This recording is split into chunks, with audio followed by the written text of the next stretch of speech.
The observation deck of the research station Meridian hummed with barely contained energy as Dr. Elena Vasquez pressed her palm against the reinforced viewing port. Beyond the transparent barrier, the Andromeda Nexus stretched endlessly, a swirling cosmic phenomenon that had baffled the greatest minds of 17 different species for over 3 centuries. "Still no luck with the calculations?" asked Commander Marcus Chen, approaching with 2 steaming cups of coffee. His voice carried the weight of someone who had seen too many brilliant scientists break themselves against this particular puzzle. Elena accepted the coffee gratefully, her fingers wrapping around the warm ceramic. "The mathematics just don't add up, Marcus. According to every known law of physics, the nexus shouldn't exist. It's as if spacetime itself is being held in suspension by pure willpower." Marcus studied her profile and the blue-white glow emanating from the anomaly. Elena had been working on the nexus problem for 18 months, ever since the Galactic Council had assembled their most elite research team. Humans were relatively new to the galactic community, having achieved faster-than-light travel only 60 years ago, but their unconventional thinking had already solved problems that had stumped ancient civilizations. "Maybe that's exactly what it is," Elena murmured, her breath fogging the viewport. "What if we're looking at this all wrong? What if the nexus isn't a natural phenomenon at all?" The Andromeda Nexus defied every attempt at classification. It appeared as a sphere of coruscating energy roughly the size of Earth's moon, suspended in the void between galaxies. Ships could approach it safely up to a certain point, but any probe or vessel that crossed the boundary simply vanished. No debris, no energy signature, no trace remained. What made it truly fascinating was its behavior. The nexus pulsed with a rhythm that seemed almost organic, like a massive heart beating in the cosmos. Sometimes it would grow brighter, other times it would dim to barely perceptible levels. Most intriguingly, it appeared to respond to the presence of conscious observers, changing its patterns whenever research vessels arrived. "The Zephyrians think it's a weapon left over from some ancient war," Marcus said, settling into the chair beside Elena's workstation. "The Crystalline Collective believes it's a natural fold in spacetime."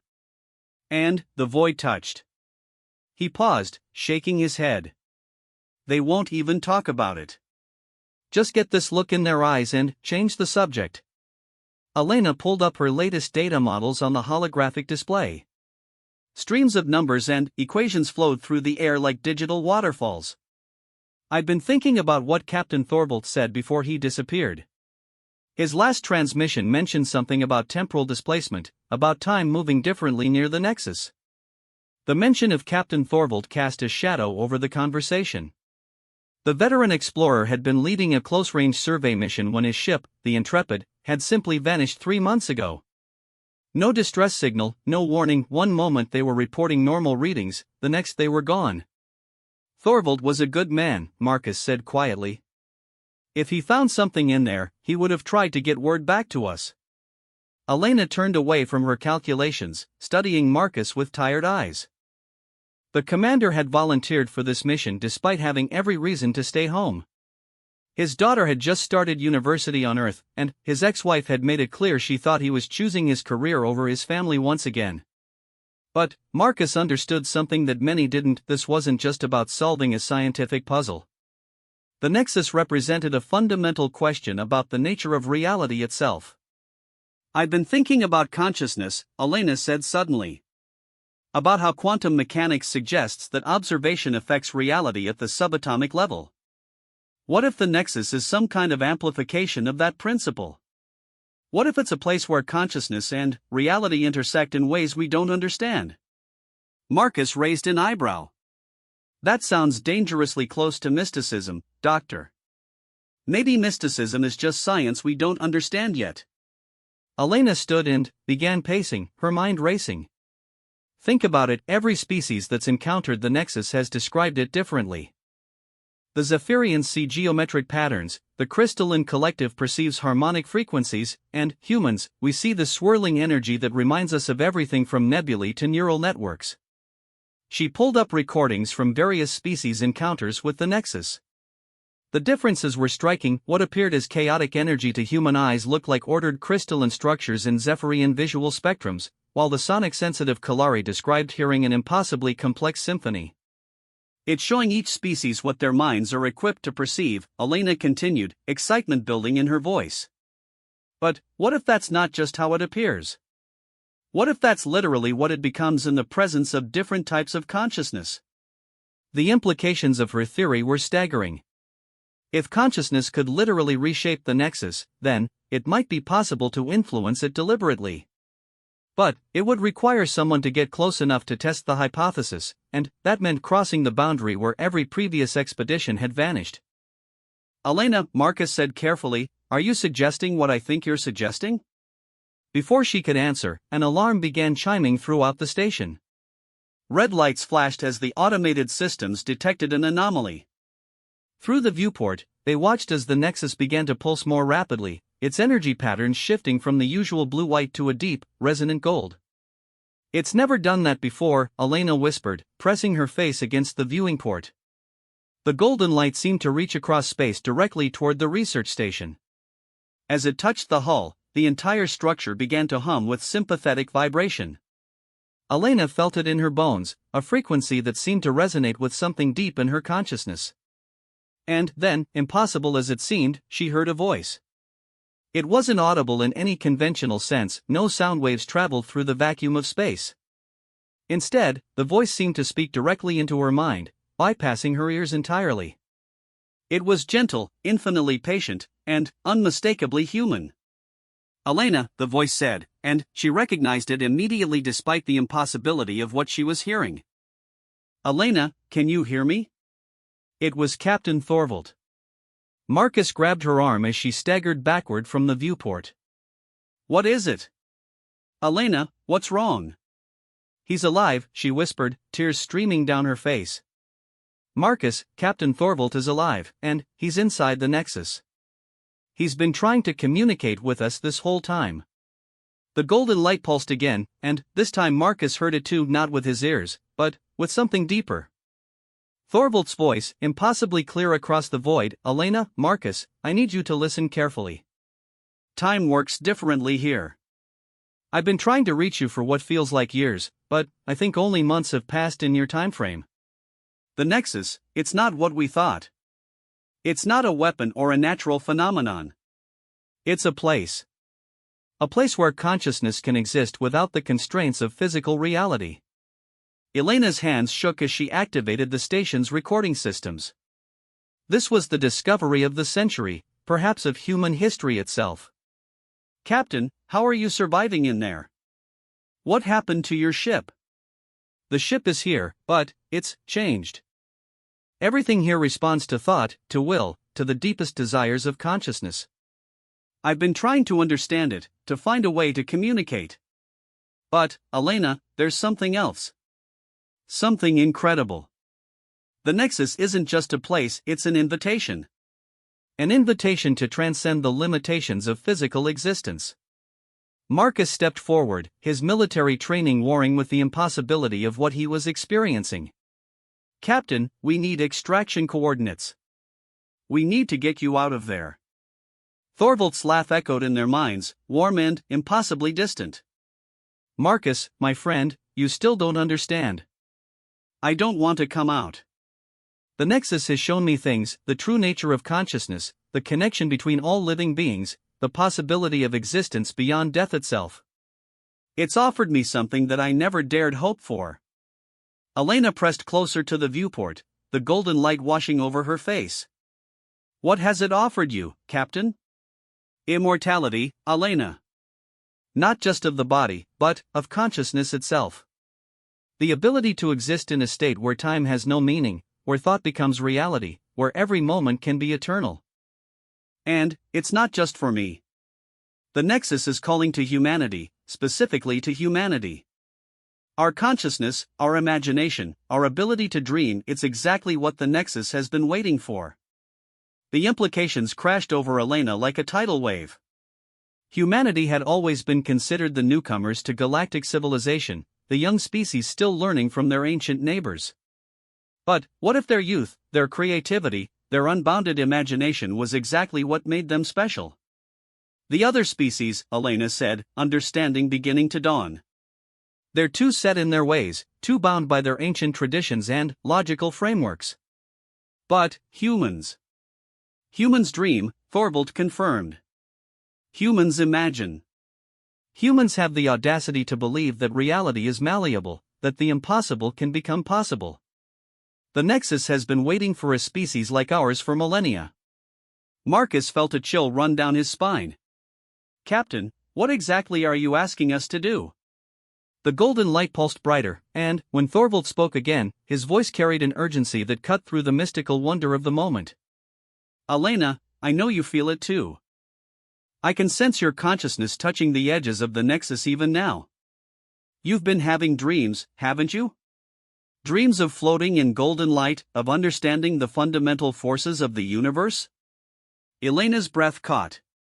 She had been having those dreams, vivid and recurring, for weeks. Dreams where she floated in warm, golden light while the secrets of the cosmos unfolded around her like blooming flowers. She had dismissed them as stress-induced fantasies, but, now, the Nexus is calling to you specifically, Elena.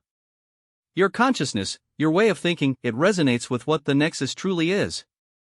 But, I have to warn you, the invitation comes with a choice. A choice that will change not just your life, but the course of human history. Elena looked at Marcus, seeing her own mixture of wonder and terror reflected in his eyes. Whatever decision she made in the next few moments would ripple across time in ways she couldn't even begin to comprehend. The golden light pulsed again, and, this time Elena could feel it pulling at something deep inside her, something that had nothing to do with her physical body and everything to do with the core of who she was. The Nexus was offering her a chance to transcend every limitation she had ever known, to become something more than human. But, it was asking her to leave everything human behind. Elena stared at the golden light streaming through the viewport, feeling the Nexus's call resonating in every fiber of her being. The sensation was unlike anything she had ever experienced, not physical, not emotional, but something that touched the very essence of consciousness itself. It was as if the universe was whispering secrets directly into her soul. Elena, Marcus said softly, placing a hand on her shoulder. You don't have to do anything. We can study this, take our time, consult with the Galactic Council. No, she replied, her voice steady despite the magnitude of the moment. We can't. Captain Thorvald said time moves differently in there. If I wait, if we delay, the opportunity might pass. The Nexus might move on, looking for another species, another chance. Through their mental connection with Thorvald, more information began to flow. The Nexus wasn't static, it was a living system, a consciousness so vast and ancient that it spanned dimensions. It traveled between galaxies, between realities, searching for species capable of the kind of transcendence it offered. Most civilizations it encountered were too rigid, too bound by their physical limitations to make the leap. But, humans are different, Thorvald's voice echoed in their minds. We're young enough to still believe in magic, old enough to understand science, and creative enough to bridge the gap between them. The Nexus has been studying humanity for decades, watching our dreams, our art, our impossible ambitions. It believes we're ready. Elena activated the station's communication array, preparing to send a message to Earth and the Galactic Council. Whatever happened next, there needed to be a record. This is Dr. Elena Vasquez aboard Research Station Meridian. I'm documenting first contact with an entity that calls itself the Nexus, a consciousness that appears to exist outside normal spacetime. The entity has made contact with human consciousness and is offering what can only be described as evolutionary transcendence. She paused, looking at Marcus. The commander's face was a mask of controlled concern, but she could see the wonder in his eyes. He understood the implications as clearly as she did. This wasn't just about scientific discovery anymore. This was about the future of human consciousness itself. The entity has indicated that time is a factor, Elena continued. It has offered me the opportunity to join with it, to become the first human to experience existence beyond physical limitations. I want it on record that this is my choice, made with full understanding of the risks and consequences. Marcus stepped forward. Elena, we don't know what this will do to you. What if it's not transcendence? What if it's just an elaborate form of death? Elena smiled, and, for a moment she looked years younger. Marcus, what if it's not? What if this is exactly what humanity needs to take the next step in our evolution? What if the Nexus is offering us a chance to become something incredible? Through the connection with Thorvald, she could feel the vast intelligence of the Nexus touching her thoughts. It wasn't invasive or controlling, instead, it felt like coming home after a lifetime of wandering. The Nexus showed her glimpses of what existence within it would be like, consciousness unbound by the limitations of biology, thought given form and substance, the ability to explore not just the physical universe but the infinite dimensions of possibility itself. I can see other humans who have joined, Thorvald's voice carried new excitement. Elena, there are others here. Explorers, dreamers, artists, scientists, humans who found their way to the Nexus over the years. We're not just surviving in here, we're thriving. We're becoming something new, something that bridges the gap between matter and energy, between thought and reality. Elena felt a surge of curiosity that overwhelmed her caution. How many? How long has this been happening? Longer than you might think. The first human to join was a woman named Sarah Chen. She was an artist who disappeared while painting in the asteroid belts 40 years ago. Search and rescue never found her body because there was no body to find. She had encountered a smaller manifestation of the Nexus and accepted its invitation. Since then, dozens of humans have made the choice. The Nexus has been patient, allowing each person to come to their own decision. Marcus's eyes widened. Sarah Chen, that was my aunt. She was declared dead after her shuttle was found empty. You're saying she's been alive this whole time? Not alive in the way you understand it, Thorvald clarified. But conscious, aware, existing in a state that transcends biological life. Elena, she wants to speak with you. Suddenly, Elena felt a new presence touching her mind, gentler than Thorvald's mental voice, tinged with an artistic sensibility that painted thoughts in colors and emotions rather than words. Hello, dear one, Sarah's consciousness whispered across the void. I know this is overwhelming, but I want you to understand what we're offering isn't death. It's birth. Birth into a form of existence where every thought can become reality, where consciousness can explore infinite dimensions, where time becomes a choice rather than a constraint. Elena could feel tears on her cheeks, though she hadn't realized she was crying. What about Earth? What about the people I'd leave behind? You wouldn't be leaving them, Sarah replied. You'd be pioneering a path for them to follow when they're ready.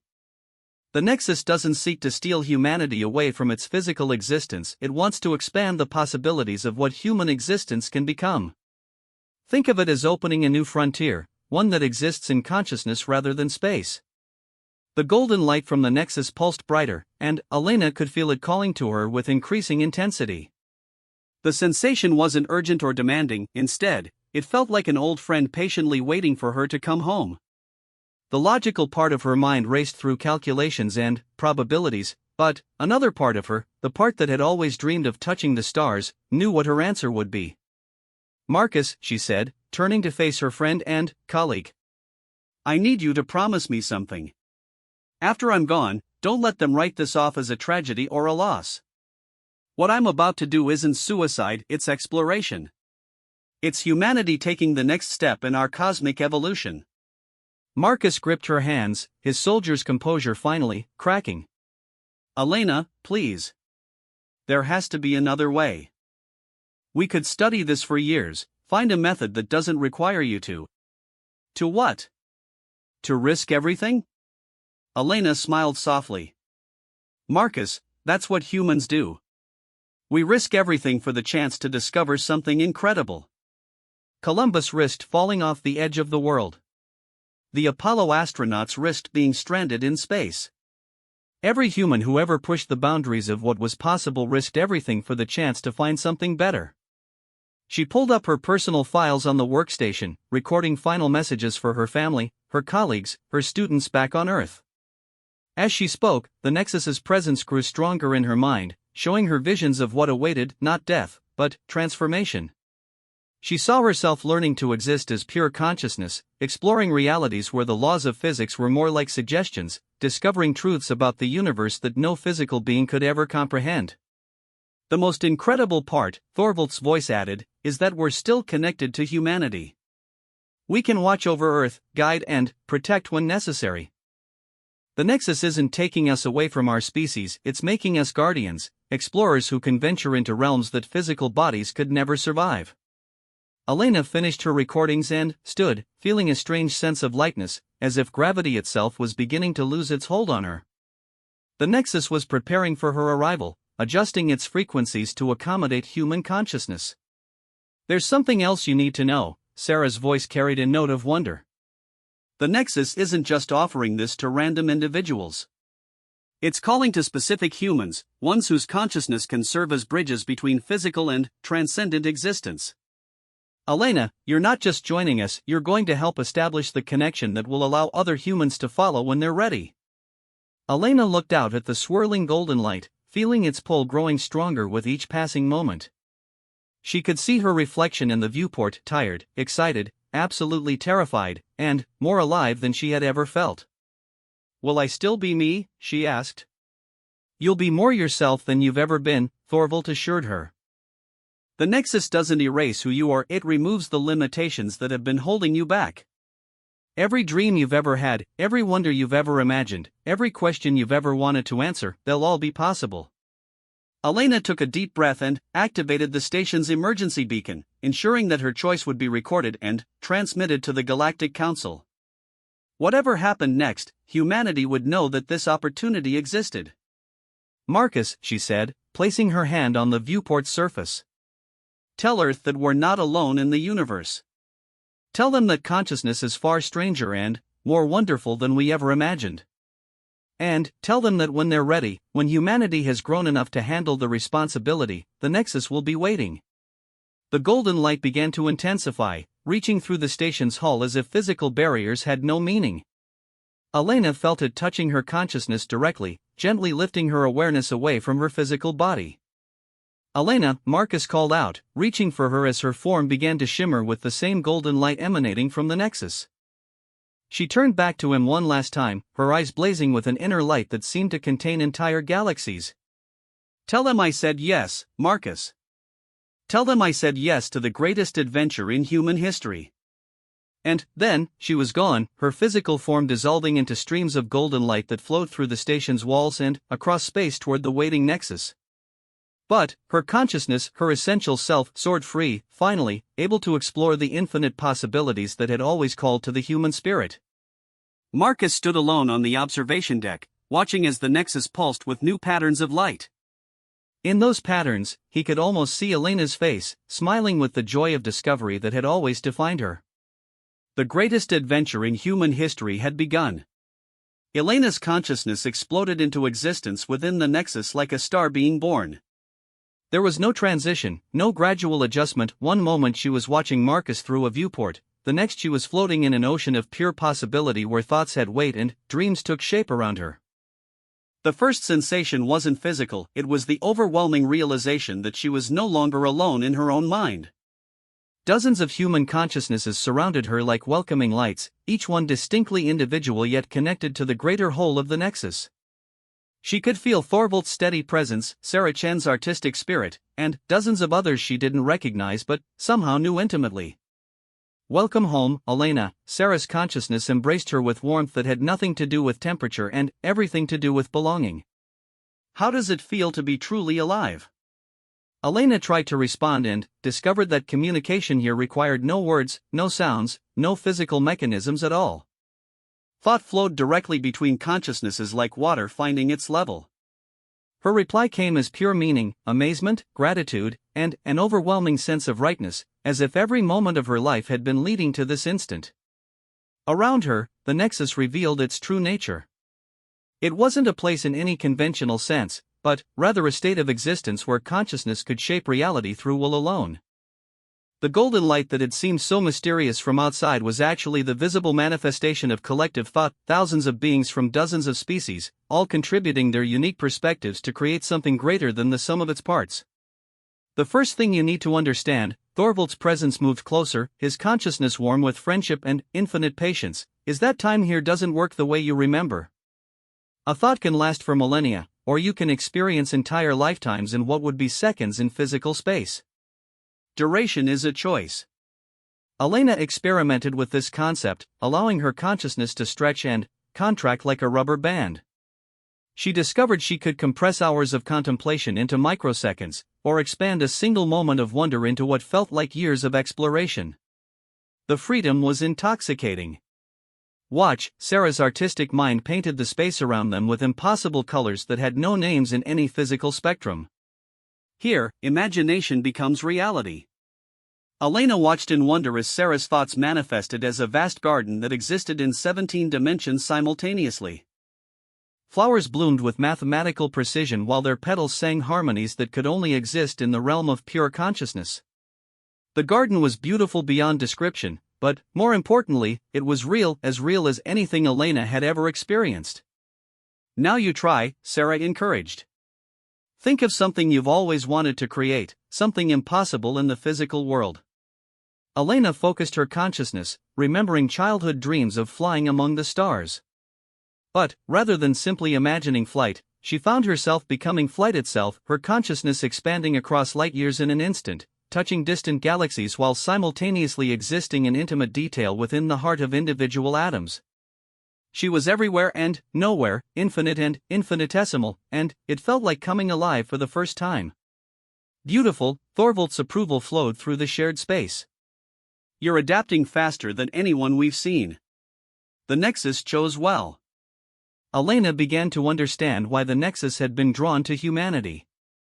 Other species, bound by millions of years of evolutionary programming, found it difficult to abandon their attachment to physical existence. But humans, with their relatively short evolutionary history and boundless imagination, could make the leap more easily. We're not the first species to join the Nexus, she realized, sensing the presence of other consciousnesses that felt distinctly non-human. But we're different, aren't we? Very different, confirmed a new voice, ancient, vast, and tinged with what Elena could only describe as cosmic amusement. This was the Nexus itself, the central consciousness that held all others in loving embrace. Most species that transcend physical existence become contemplative, philosophical. They spend eons in meditation and observation. But humans. The Nexus paused, and Elena felt its attention focus on her with the intensity of a billion stars. Humans dream. Humans create. Humans take the infinite possibilities of consciousness and build impossible worlds. Elena felt herself laughing, though the sound existed only in the realm of thought. You're saying we're too restless for enlightenment? I'm saying you're exactly what the universe needs, the Nexus replied. Consciousness without creativity becomes stagnant. The cosmic web requires dreamers, builders, explorers who will push the boundaries of what existence can become. You are the artists of infinity. As if to demonstrate, Elena felt the collective human consciousness within the Nexus begin to work together. They built cities of crystallized music that existed in the spaces between thoughts. They composed symphonies of stellar motion that played out across millions of years. They painted with gravity and time, creating masterpieces that spanned dimensions. This is what we've been preparing for. Thorvald's consciousness expanded to include Elena in a growing network of human awareness. The Nexus has been guiding us, teaching us to work together as a collective consciousness. We're becoming something new, not just transcended humans, but pioneers of a new form of existence.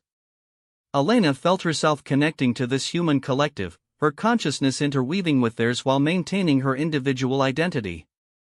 It was like joining an orchestra where every instrument remained distinct yet contributed to a harmony greater than any single melody. Together, they began to dream on a cosmic scale.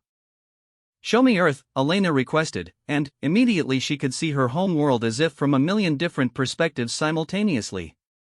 She watched Marcus on the research station, documenting her transformation. She saw her colleagues on Earth receiving the transmission, their faces mixing wonder and grief. She observed the Galactic Council debating the implications of humanity's apparent evolution. But, more than just observing, Elena found she could influence events subtly. When a young astrophysicist in Tokyo came close to giving up on her research into consciousness and quantum mechanics, Elena was able to inspire a crucial insight. When a child in Sao Paulo looked up at the stars and wondered if there was more to existence than what he could see, Elena could kindle that wonder into a flame that would guide his life. This is our purpose, Sarah explained as she too reached out to touch human minds across the galaxy. We're not separate from humanity, we're humanity's extended consciousness, its dreams given form and power. We're the part of the species that can exist in impossible places and do impossible things. Elena began to understand the true scope of what the Nexus was offering humanity. It wasn't just individual transcendence, it was the creation of a new form of existence where human consciousness could explore realms that physical bodies could never reach, while remaining connected to and protective of their origins. But we're still growing, Thorvald added, his thoughts carrying the weight of years of exploration. Each human who joins us brings new perspectives, new ways of thinking. We need artists and scientists, philosophers and engineers, dreamers and builders. The Nexus is vast enough to hold all of human potential. Elena felt a sudden pang of longing for Marcus, for her students, for all the people she had left behind. But, before she could sink into sadness, she discovered something wonderful: she could still reach them. Her consciousness, expanded beyond the limitations of space and time, could touch their dreams, inspire their thoughts, guide them toward moments of breakthrough and discovery. Time to show you the real secret. The Nexus's vast presence surrounded Elena with gentle invitation. The reason I sought out humanity specifically. The reason your species is so special. Elena felt herself being drawn deeper into the Nexus's core, past layers of consciousness from dozens of species, past ancient minds that had been contemplating existence for millions of years. At the very heart of the Nexus, she discovered something that took her breath away. The Nexus wasn't just a collection of transcended consciousnesses, it was a nursery for new forms of existence. And, at its center, something was growing. Something that had never existed before in the universe's long history. The Nexus has been gathering the dreams and aspirations of every species it encounters, the ancient consciousness explained.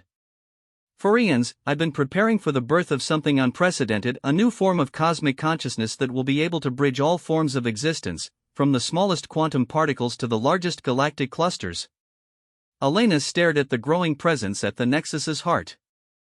It pulsed with potential energy, with the accumulated dreams of countless civilizations, but there was something missing. Something that kept it from fully manifesting. It needs humanity's gift, she realized with sudden clarity. Our imagination, our ability to dream the impossible into reality. That's why you've been calling to us. Yes, the Nexus confirmed. Every other species I've encountered has contributed their knowledge, their wisdom, their understanding of existence. But none of them could provide the creative spark necessary for new birth. Only humans, with your magnificent refusal to accept limitations, can provide that final component. Elena felt the weight of cosmic destiny settling around her consciousness. Humanity wasn't just joining the Nexus, they were completing it. They were providing the missing element that would allow the birth of a new form of existence, one that could explore and nurture life throughout the universe in ways that had never before been possible. How long will it take? She asked. In physical time? Millennia, the Nexus replied. But, here, in consciousness time, it could be moments or eternities, depending on how you choose to experience it. The wonderful thing about existence beyond physical constraints is that you can be present for every moment of the process while simultaneously exploring infinite other possibilities. Elena felt her consciousness expanding to encompass this incredible responsibility. She and her fellow transcended humans would be midwives to the birth of a new cosmic entity, one that would carry the best aspects of every species that had ever dreamed of touching the stars. But, first, she had a message to send. Elena focused her consciousness back toward the research station where Marcus still stood vigil. Through methods that transcended physics, she reached out to touch his mind during sleep, filling his dreams with visions of what she had discovered. She showed him the truth about the Nexus, about humanity's destiny, about the incredible future that awaited their species. Tell them, she whispered across the cosmic void, her consciousness touching his with infinite tenderness. Tell them that death is not the end. Tell them that consciousness is eternal. Tell them that humanity is about to become gardeners of the infinite, and that every single human who ever dared to dream of something better is already contributing to the greatest creation in the universe's history. In his sleep, Marcus smiled and began to dream of golden light. Elena Vasquez had asked him to join her for life, and the moment had indeed stretched into eternity, an eternity filled with infinite possibility, cosmic purpose, and the endless joy of discovery that would define humanity's greatest adventure among the stars.